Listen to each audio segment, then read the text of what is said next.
Dear friend, Namaste, that's RAMNEEK WIG from Venice Beach, Los Angeles. Friends, today I'm in the United States for a workshop on the miracles of pranayama and food therapy. And today I had an off day, so I've come to the beach. I'm a real beach fan.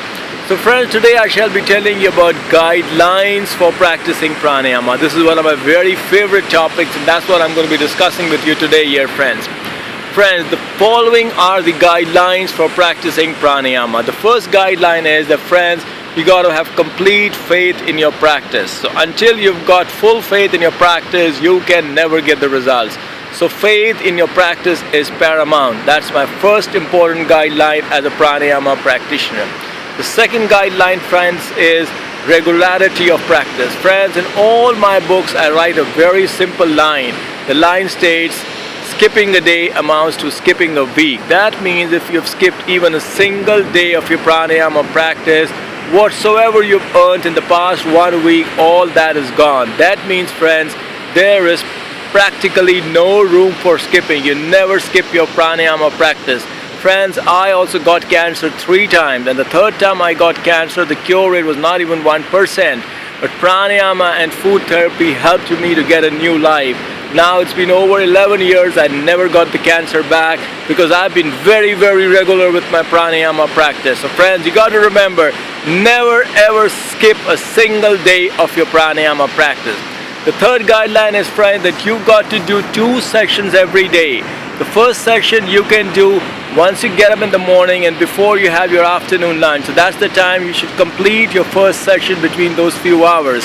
The second session should be once you've done your afternoon lunch and before you retire to bed at night. In between that few hours, you should complete your second session. So friends, you got to remember that you got to do 2 sessions every day.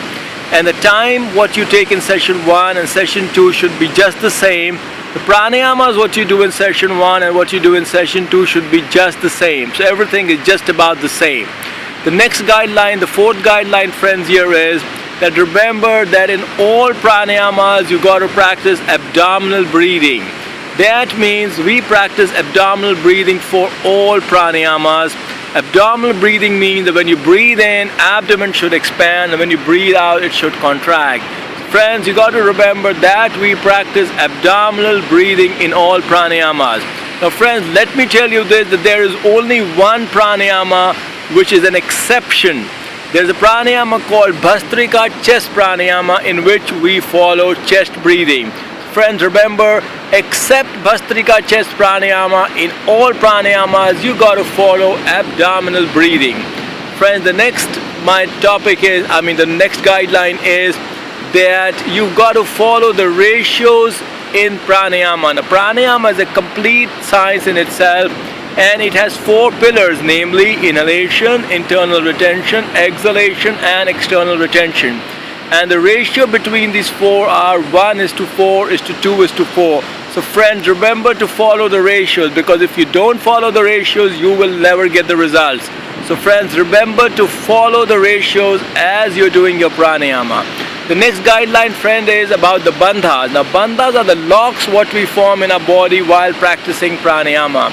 There are 3 bandhas: Jalandhar Bandh, Udyan Bandh, and Mool Bandh.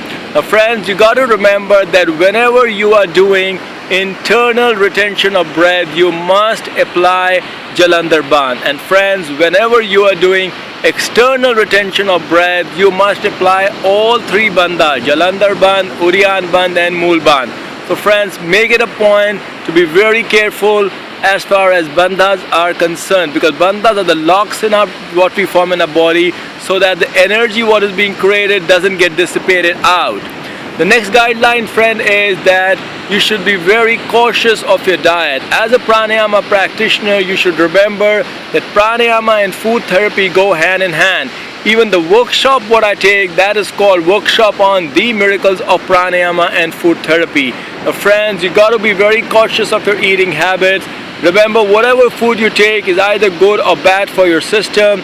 So friends, you got to get into a habit of eating good food stuff, which would include natural food stuff like fresh fruits, vegetables, salads, nuts, seeds, wheatgrass, honey, monounsaturated fats like canola oil, rapeseed oil, olive oil. These are good food stuff, and you should avoid eating bad food stuff like saturated stuff, like trans fats, like processed food, like red meat, like all kind of packed food. You should avoid eating all these kind of food because they are very detrimental to your health.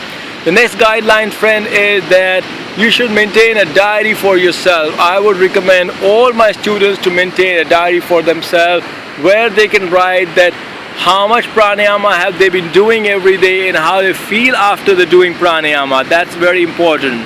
Friends, the next guideline is that whenever you're doing your pranayama, try to wear loose clothes because tight clothes could make you problematic. Tight clothes could kind of be a hindrance to your practice. So try to wear loose clothes and that would be good for you. As far as the place is concerned, try to find an airy place. An airy place would always be a much better place to do pranayama.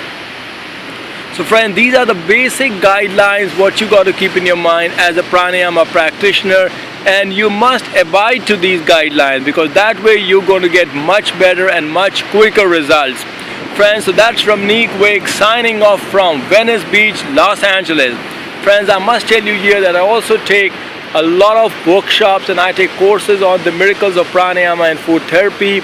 These courses are also conducted over the Skype. My Skype ID is Yoga Guru RAMNEEK WIG and my personal cell number is +91 9810178140.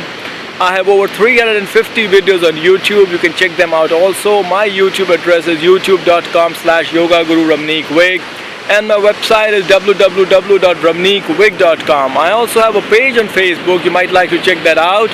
My Facebook page address is facebook.com/The Miracles of Pranayama. So namaste friend, that's RAMNEEK WIG signing off from Venice Beach, Los Angeles.